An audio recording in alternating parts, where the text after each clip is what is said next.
최근 코로나19 확산세가 지속되는 가운데 소상공인연합회는 사회적 거리 두기가 격상되면 영업 제한으로 피해를 입게 되는 소상공인에게 보상 대책이 수반되어야 한다고 강조했습니다. 신혜원 기자가 보도합니다.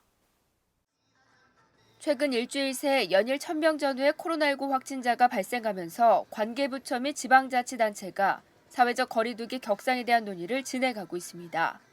사회적 거리두기가 3단계로 격상되면 기업은 필수 인원의 전원 재택근무 권고에 들어가게 됩니다. 현재 일반 식당 등 대부분의 자영업이 오후 9시 이후 영업 제한이 이어지는 가운데 3단계 격상 시 PC방, 독서실, 임의용 업종 등이 영업 중지에 처하게 됩니다. 소상공인연합회는 업종을 가리지 않고 소상공인 전 업종의 피해가 커질 것을 우려하고 있습니다. 방역적 필요로 인해서 3단계에 격상된다고 할 때에는 현재도 2.5단계로 굉장히 고통받고 있는 소상공인들이 너무나 많습니다. 3단계로 격상된다면 200만 곳의 소상공인 시설이 직접적 타격을 입을 것으로 전망되고 있는데요. 점심시간, 회사 주변 식당가는 어떨까? 점심시간 식당은 많은데 진짜 3분의 1도 아니에요. 한 50명 와서 30명 왔다 그러면 7명 그쯤 와요. 그것도 손님이 좀 있으면 가버려요. 저도 지금 내년이 지금 만기인데 가게를 내놔야 되는 판이에요.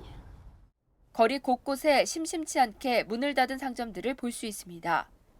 소상공인 운영의 어려움을 보여주고 있습니다.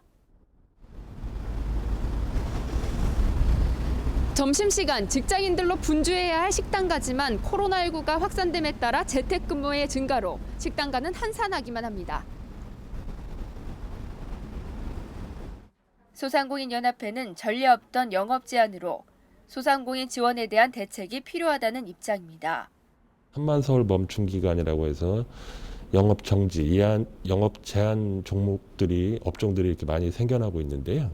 이렇게 영업 정지와 영업 제한을 당한 경우에는 임대료라든가 인건비라든가 은행 이자라든가 이런 부분들이 고정비는 계속 빠져나가고 있거든요. 이런 부분도 멈춰야 된다는 의견들이 높은 상황이고요. 소상공인들이 가장 부담스러워하고 어려워하고 있는 임대료 문제에 대해서 임대료 문제 해결이 가장 중요하다고 보고요.